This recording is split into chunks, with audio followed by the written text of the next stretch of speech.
Come in, come in. Good morning, everyone. Good morning. Welcome to Bay Area UU Church. I'm Reverend Katie McQuage-Loukas, and my pronouns are she and hers. I hope that everyone has brought a chalice from home or gotten a chalice in the parlor. And if you're not into the arts and craftiness of it, maybe we'll just send you home with a tea light. Whatever you want is fine. It's an invitation, not an expectation. Whoever you are, whomever you love, however you have arrived here this morning in body, in mind, in spirit, whether you're joining us here in person or watching online, wherever you are on your spiritual journey, you are welcome here.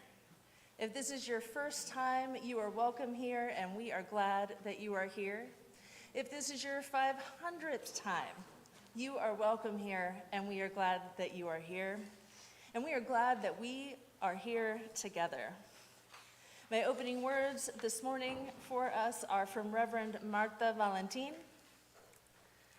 In the evening, you are air, deep breaths that free you from the earthly day, wind that travels through the night, through all worlds, currents starting in the mind and ending in the morning, where you are water, seeking water, parched lips and dry throat, with hot streams of wetness, streaming eyes and steaming mirrors, bring you nearer to the earth, where you labor, toil, and struggle, slip through another hour, push through another day, steady, aiming for that evening air to free you, feed you, and remind you that in the loving you are fire.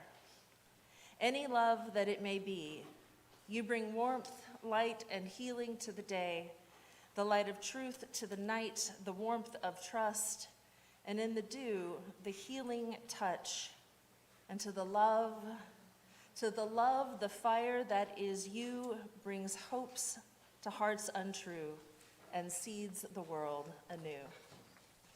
Come and let us worship together.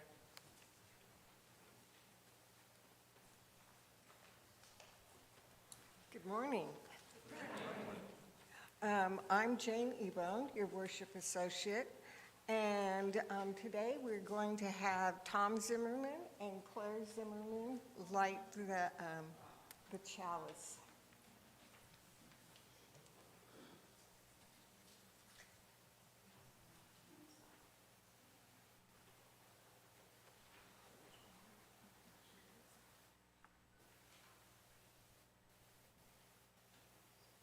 We light this chalice to find inner peace, love for each other, and faith in ourselves.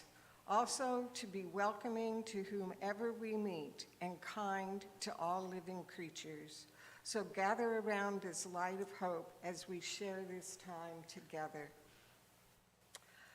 Please stand as you're willing and able to sing our opening song, number 145, As Tranquil Streams.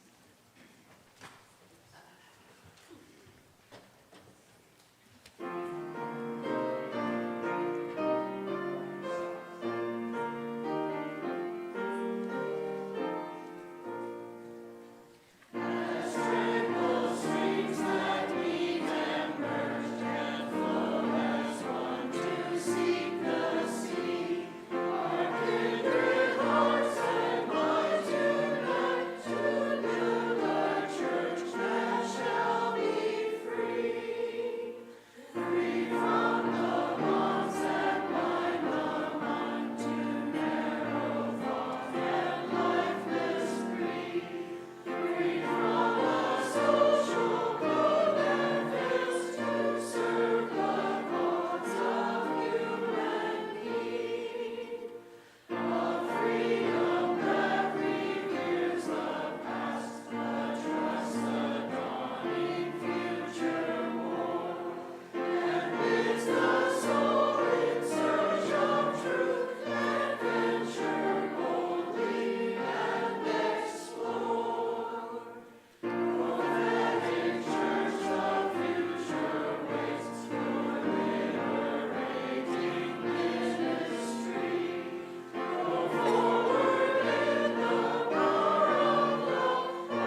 A covenant is not a definition of a relationship. It is the framework for our relating.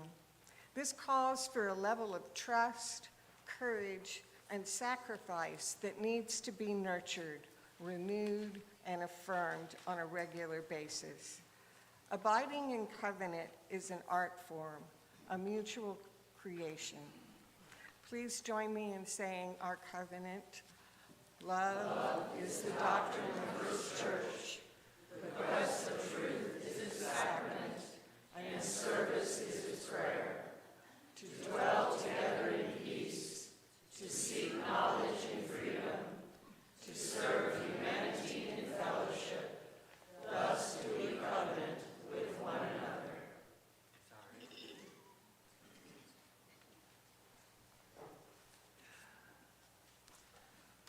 Our responsive reading this morning is number 440 from The Fragmented World by Philip Hewitt.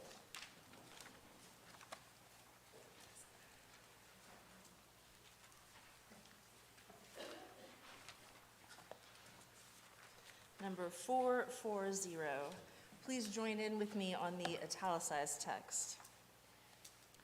From the fragmented world of our everyday lives, we gather together in search of wholeness. By many cares and preoccupations, by diverse and selfish aims, are we separated from one another and divided within ourselves. Yet we know that no branch is utterly severed from the tree of life that sustains us all. We cherish our oneness with those around us and the countless generations that have gone before us. We would hold fast to all of good we inherit, even as we would leave behind the outworn and the false. We would escape from bondage to the ideas of our own day and from the delusions of our own fancy. Let us labor in hope for the dawning of a new day without hatred, violence, and injustice. Let us nurture the growth in our own lives of the love that has shone in the lives of the greatest of men and women, the rays of whose lamps still illumine our way. In this spirit we gather, in this spirit we pray.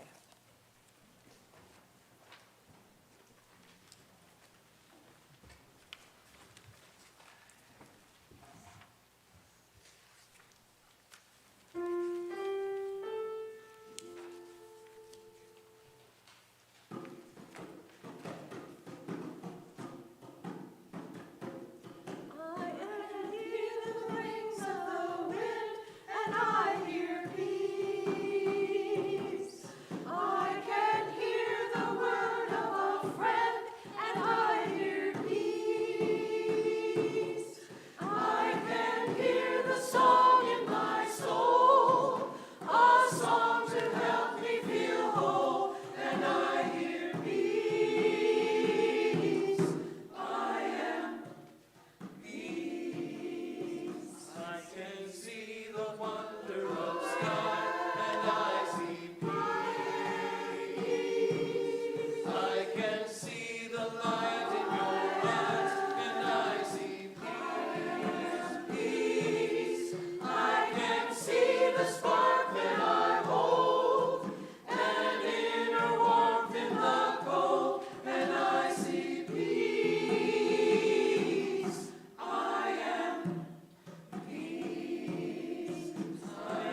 Good morning.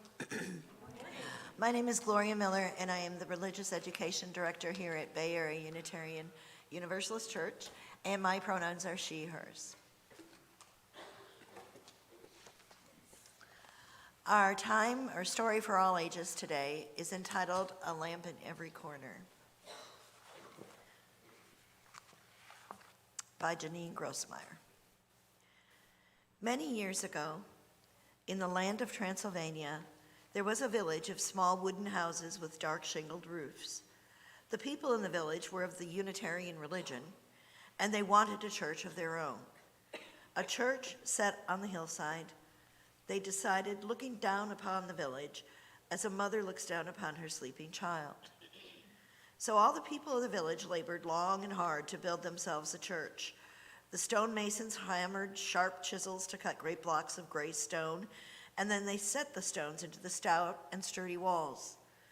The glaziers made tiny glass panes and fitted them neatly into the windows with leaded lines. The foresters sawed tall beech trees into enormous beams and laid the trusses for the ceiling, and then covered the roof with close-fitting wooden shingles that wouldn't leak a drop of rain. The carpenters carved wood for the pair of wide-opening doors, and a bell was brought from a faraway city, hoisted by ropes with a heave and a hoe to the top of the tower. The weavers wove fine cloths for the altar table, cloths embroidered with flowers and edged with lace. And the smiths hammered black iron into tall lampstands and hammered thin bronze into shining oil lamps. And at the end of the day, when it was finished, when their church was finally done, all the people of the village stood back to admire it, and then to sing a song of happiness and praise. Their village had a church now, a church set on the hillside, looking down upon the village as a mother looks down upon her sleeping child. "We will eat now," announced an elder, because everyone was hungry. "And then later tonight, we'll come back to pray." So the people of the village went down the hillside to their homes and their suppers, all except one little girl named Zora and her father, who stayed behind. They had brought their own bread. And after they'd eaten, they went back inside, opening those carved wooden doors to go into the glorious painted sanctuary. "Oh, look, Father," Zora cried, running from picture to picture. "See how grand?" "Yes, it is," said her father. He looked around with pride. "Yes, it is." "But Father, we've not finished." "What do you mean?" "Well, there's those tall iron lampstands all along the walls, but there's no lamps. The church will be dark when the people come back." "Ah, no, little one," said the father. "The light of the church comes from its people. You shall see." He rang the bell to call the people to worship, and then took his daughter by the hand and led her back outside. The sun had set behind the mountains. The night was coming soon. And yet in the growing darkness, tiny points of light came from many directions and moved up the hill. Each family is entrusted with a little lamp. Each family lights its own way here. Where's our family's lamp? Your mother's carrying it. She'll be here soon. The many lights moved close together, gathering into one moving stream, all headed the same way, growing larger and brighter all the time. Zora's mother arrived bearing a burning oil lamp in her hands, and the father lifted Zora so she could set their family's lamp in the tall iron stand. And all around the church, other families were doing the same, and the church was ablaze with light in every corner. Her mother carried the lamp home after the service, with the flame lighting the way. The lamp lit their house when they returned home. And Mother, Zora began as she crawled into bed. "Yes, little one?" "Father said the light of the church comes from its people." "Yes, but also the people take their light from the church." Over on the table by the fireplace, the bronze lamp was still burning. "And we have that light every day." "Yes, indeed," said her mother. And even when we're not in church, even when the lamp is not lit, we carry the light of truth in our minds and the flame of love in our hearts to show us the way to be. That light from truth and love will never go out. Never, asked Zora. Never, said her mother. And this bronze lamp will last for many years. And when you're grown, we will give this bronze lamp to you. And when your children are grown, you will give the lamp to them. And all of you will carry it back and forth to church every time. But there's only one lamp, said Zora. So make another and let the light grow. And someday, tell your children to make more lamps too. And as the years passed and Zora grew, the bronze lamp came into her care and she kept it polished. And when the bell rang out across the valley to call the people to worship, she carried the lamp back and forth to the church, the flame always lighting her way. And when the time came, she did make more lamps and gave them to her children, who made more lamps and gave them to their children. And so it went on through the years until today. And always the light of truth and the flame of love from that Unitarian church on the hillside continued to grow and show them and show us the way.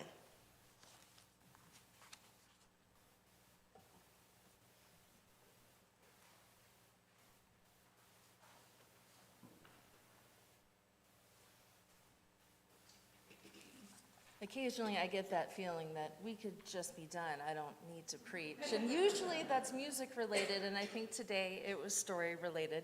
I'm going to preach anyway because I wrote a little sermon and I'm not going to let it go to waste. But if you want to just check out and let that story carry you through the rest of the service, I understand. I'm going to begin our candles of community time, as I often do, by lighting our red candle of community. And many weeks I light that simply for those who are not here and for our concerns, but today I light it in memory of Bob Handy, whose life we celebrated on Friday. Our flowers today are in his honor.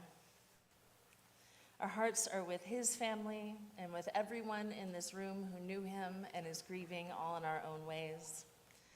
I also light it for Gloria, who lost her father this week. Let's hold a moment of silence for the griefs we know and also for the unknown griefs in this room.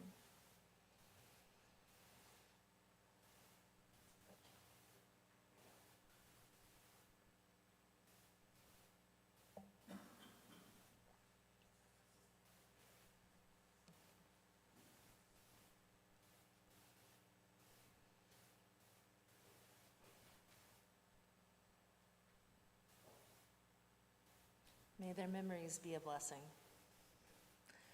Also, this week we light our candle for peace.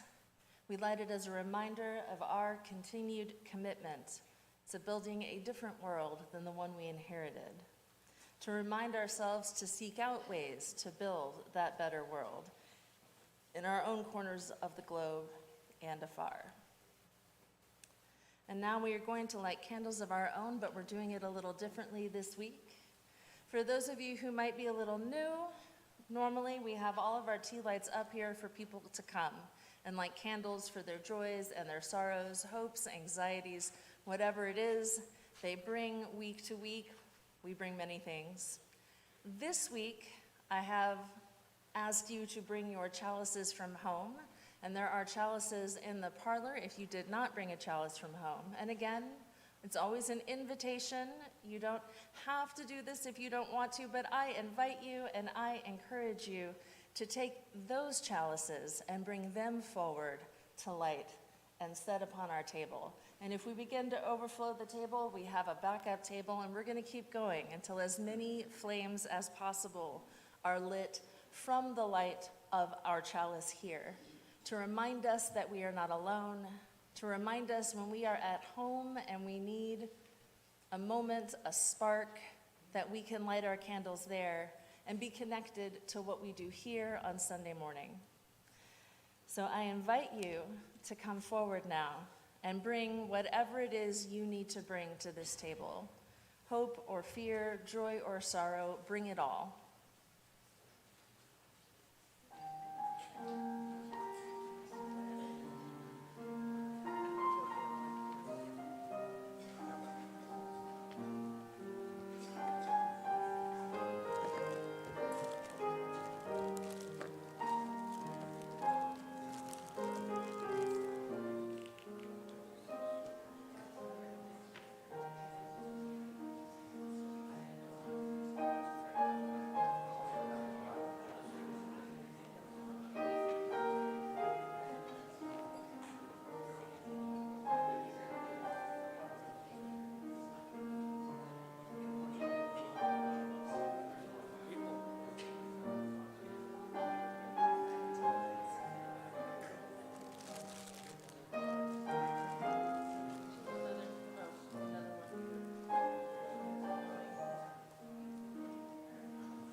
that is spectacular. So I would like to now invite forward Claire and Tom.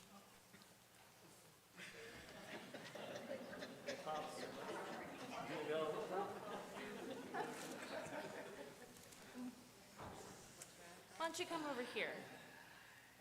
And I'm knocking things over, so let's not make this a trip hazard. Beep. I did not prepare remarks because I don't know what I could possibly say. For anyone who doesn't know, Claire was part of the team that brought me, and Tom, I think you were part of the team that brought Charlene. So you've got two people here who have just put their thumbprint right on this church. And for the whole first year I was here, every single time I asked someone a question, they'd say, go ask Claire. Many of you have been told, go ask Claire, I know. And so these are two people who have been an indelible part of this community. And y'all are moving, and I'm gonna miss you so much. And I know that many of us are going to miss you, and we wanted to give you many gifts, but I want to give you this one now because we're going to bless it together. So, and I have tissue for both of us, because I knew. Yes.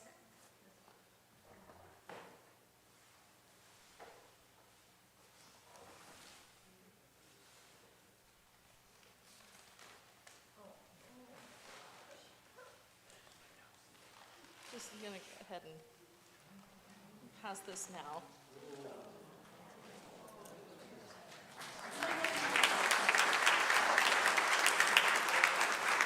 And so the thing that I want us to do with that, and it's just, I didn't plan it this way, but it happened this way, but I thought if you hold it and look at the flames through it, then wherever you go, you have us with you.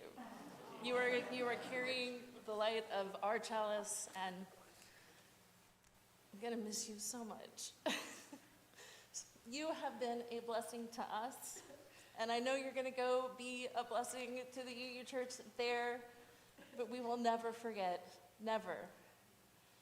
And I hope that all of our blessings carry you safely on this journey, and that you find new roots and a new community to hold you the way that we would love to keep holding you. And I'm gonna give you this tissue now, and I'm gonna keep this one for me.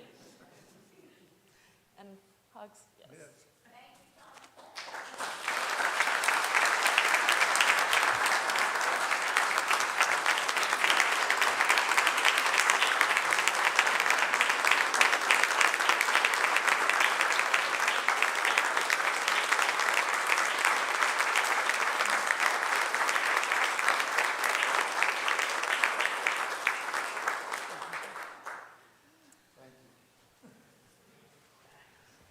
Oh, you need pictures.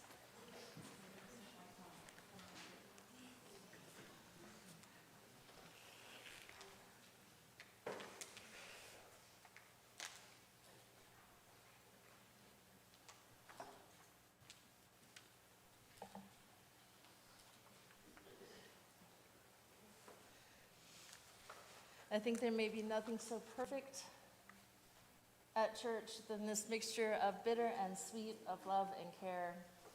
We love you so much.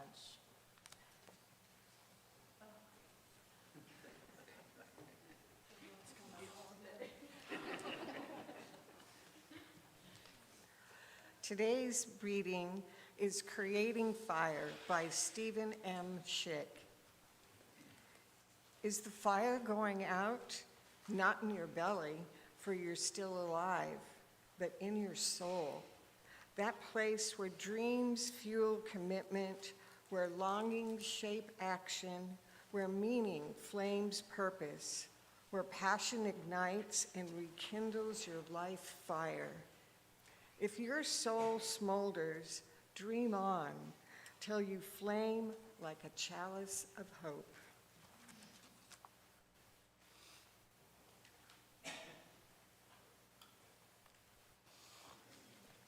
I made sure to do that before the reading so that I could recombobulate myself. So in many of the European pagan traditions, The beginning of February is a fire festival.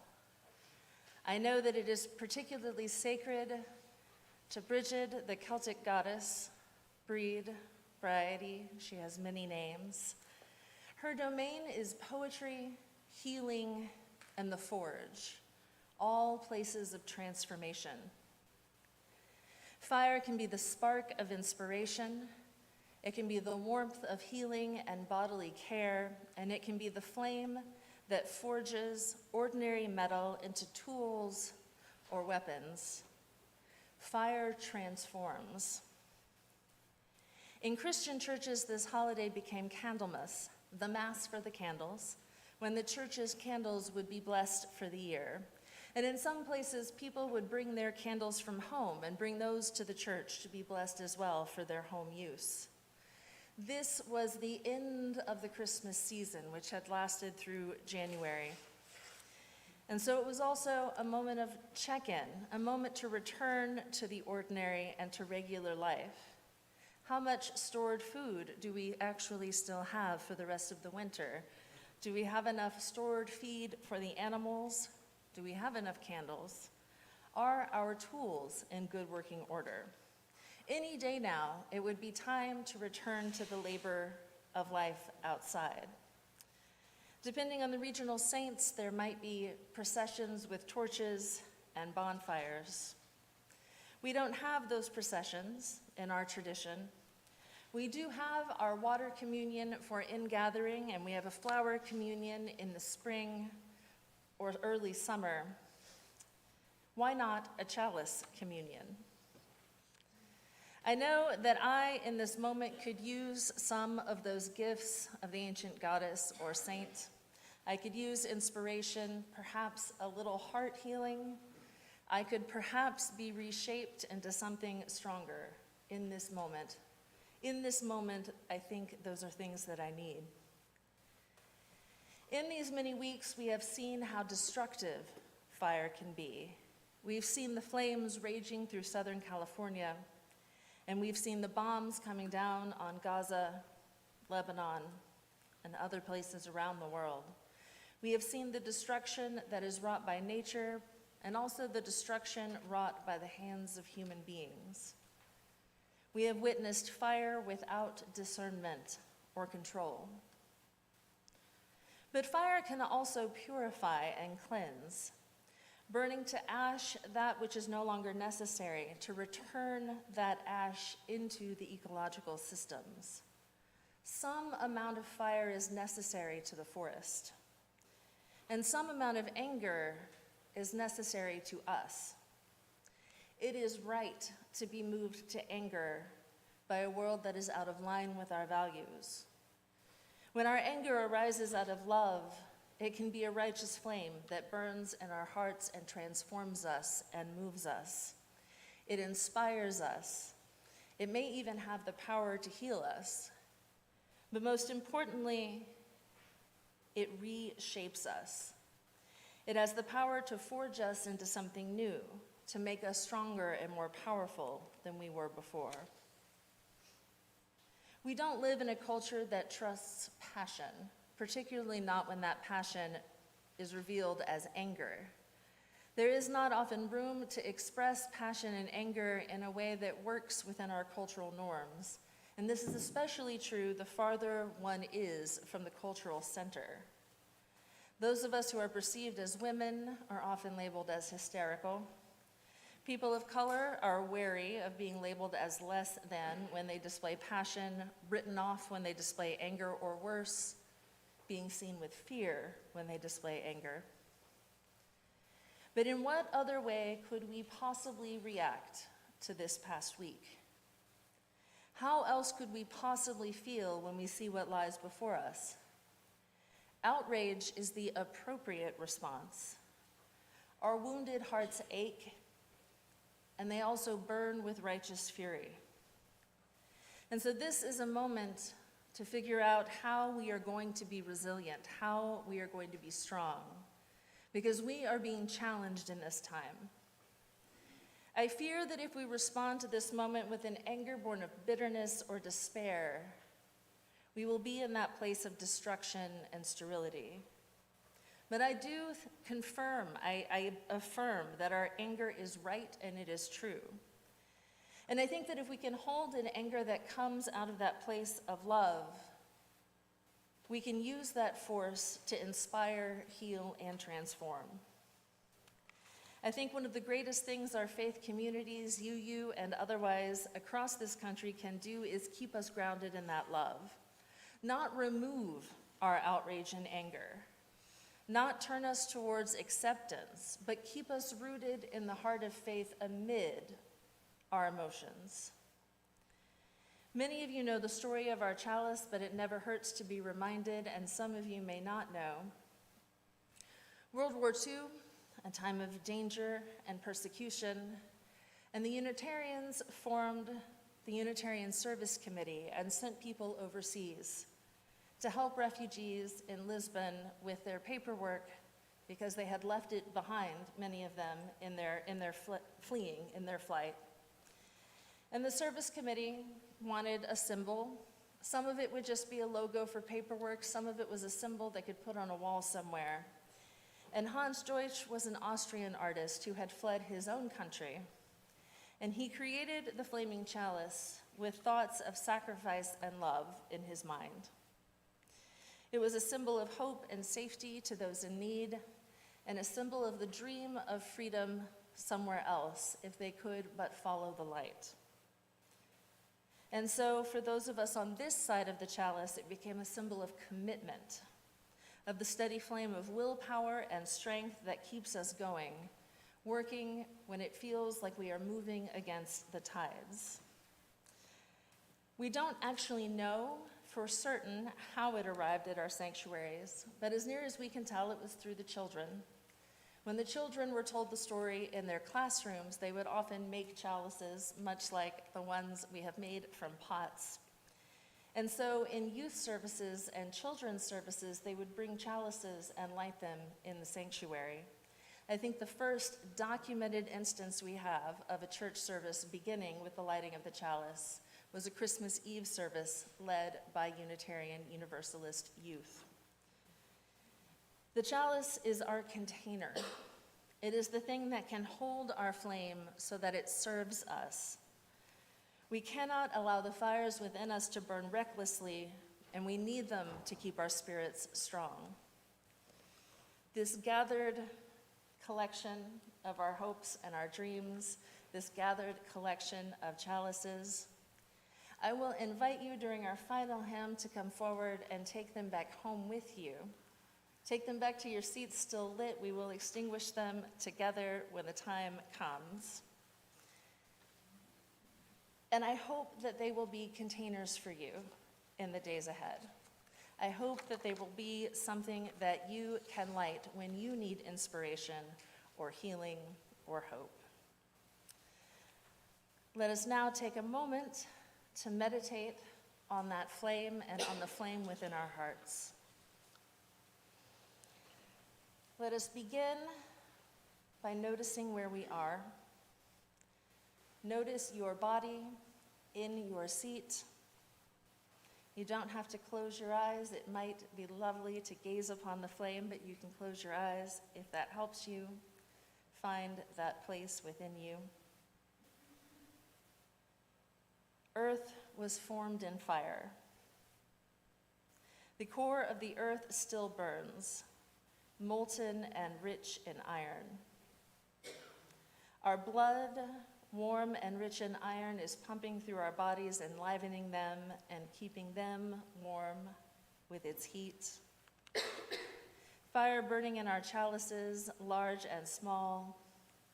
Fire of passion in our bodies and spirits. We open ourselves to your warmth. Individually, our flames are small, but they gather together to create something beautiful. Is there a place within you that needs warming? Is there a spot of tender within you that is seeking a spark of inspiration? Is there a brittle place within you that needs healing? Is there a raw place within you that needs to be reshaped and forged anew? Take a moment of silence to consider the warmth inside you and the light in front of you.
Let us now return to this moment in this gathered community for our meditation hymn, Find a Stillness. You may remain seated.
From this steady place within our spirits, let us bless our chalices and our inner flames.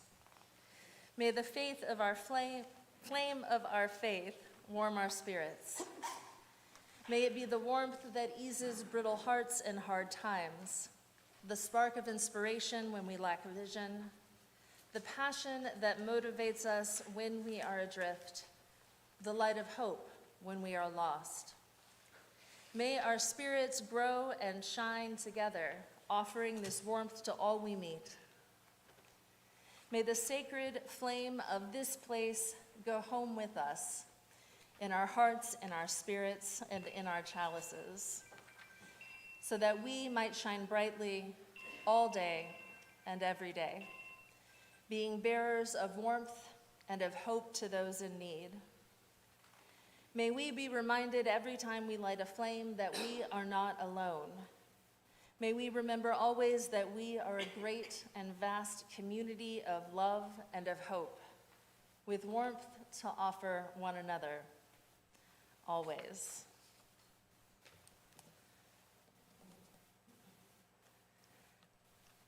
Our church is supported by us.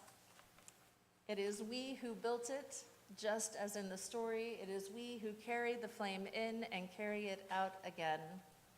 This is the time in our service where we take up a gathering to support our church, but also on the fourth Sunday of the month to support an organization that shares our values.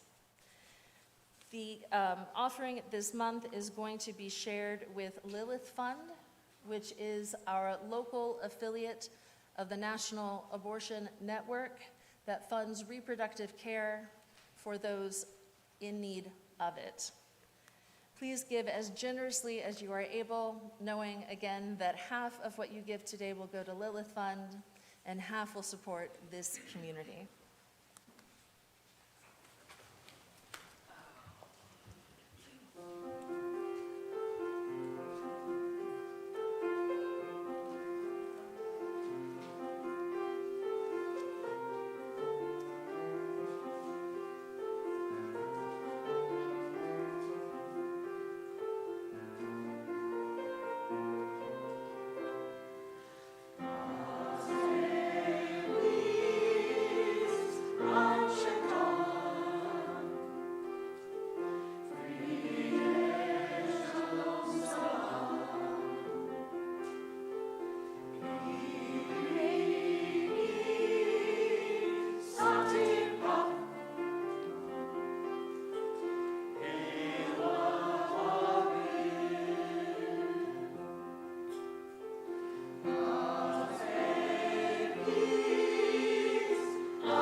Please join me in saying, "This gift from the abundance of my life blesses me, our ministries, and the world." And remain seated, and now let us sing a song of gratitude, number 402, "From You I Receive."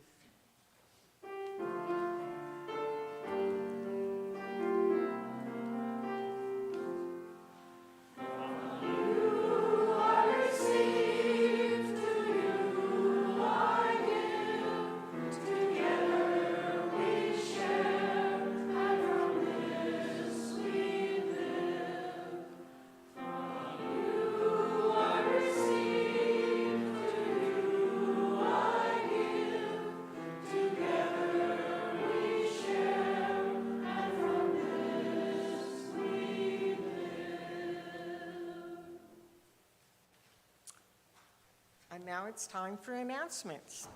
Chris, if you want to come up, Chris Rubley, and talk about great decisions.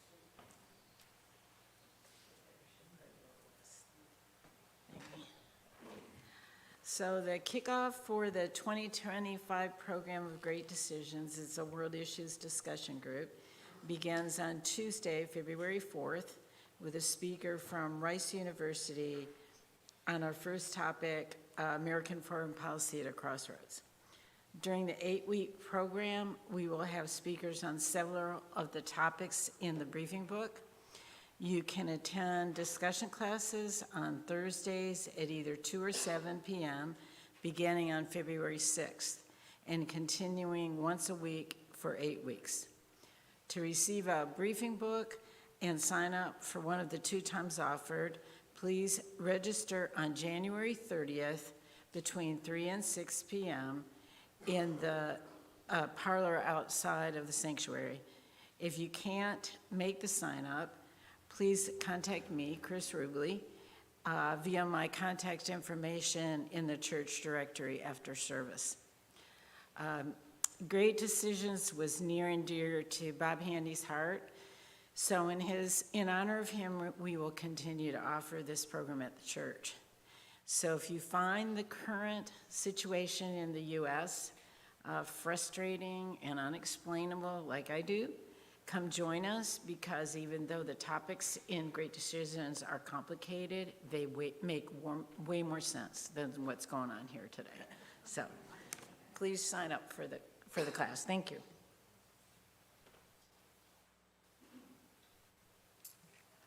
And then this Tuesday, January 21st, join us for a special presentation by guest speaker Dr. Carol Archer, How to Disagree and Stay Friendly. Whether it's on social media, with a coworker, family member, or friend, disagreements can often lead to defensiveness, frustration, or anger. Dr. Archer, with over 40 years of research and practice, will share her proven culture bump protocol steps designed to foster peaceful conversations and deeper understanding. Don't miss this insightful event. And you know what? It is going to be on the 28th. I think that the date given in here was from last week. On Wednesday, join us at 5:45 in Cockrell Hall for the Lunar New Year. We'll be having a special Asian-based menu to honor the occasion. Whether you're looking for kid-friendly favorites, hearty omnivore dishes, or delicious vegetarian and vegan options, we've got you covered. Bring your family, invite your friends, and enjoy a warm and welcoming meal together. All are welcome. Are you curious about Unitarian Universalist principles, history, and identity, or interested in exploring the many opportunities for spiritual growth, education, service, and connection here at BAUUC? Join our new UU class starting Saturday, February 1st at 1:30 in the church library.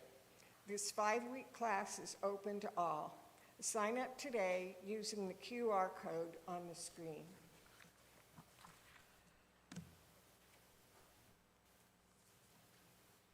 Oh, that was a repeat. All right, I'm hijacking the announcements for a moment as chair of the blood drive, and I want to encourage you all to sign up. It's very important because just one donation on your part could save up to 3 lives, and the need for blood is always there. We will have the Bloodmobile come on Sunday, February 16th, and it will be here from 8:30 until 1 o'clock. And BAUUC is thrilled to announce 2 U summer camp scholarships. These scholarships cover the cost of attending camp, which includes swimming, archery, crafts, worship, community service, and more. We aim to help deepen UU faith for young members and foster lifelong friendships. One scholarship is available for an elementary student and one for a mid-high school student.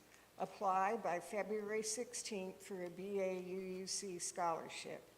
If awarded, the deadline for U scholarships is February 28th. Visit the U Summer Camp website for more details. And after the service, All new members and visitors are invited to join in the church library for coffee and conversation with Reverend Katie. This is a wonderful opportunity to connect, ask questions, and learn more about our church community. And then today at 12:30, join us in Cockrell Hall for a special potluck as we say goodbye to Claire and Tom Zimmerman.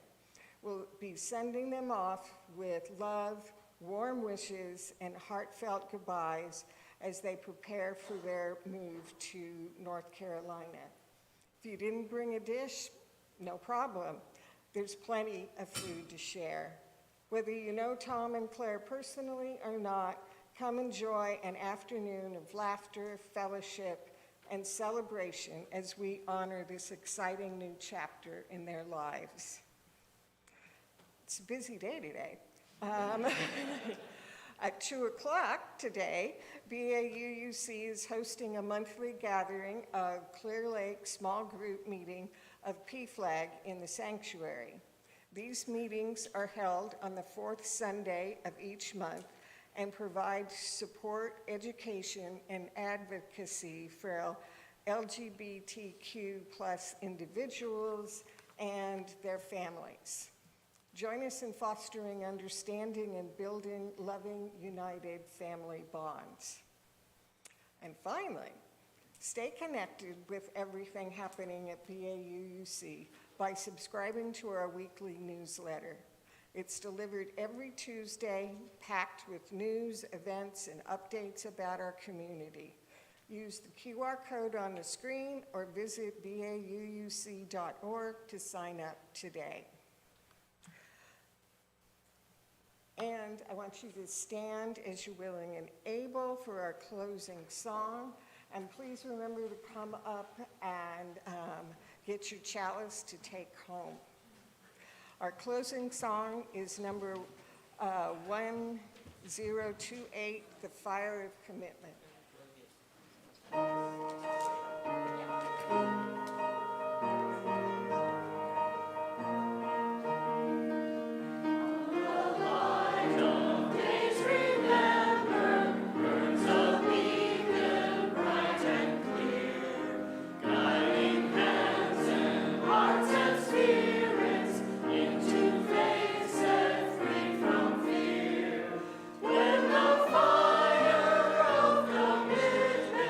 Since our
Courage, friends. I close with a very traditional chalice extinguishing.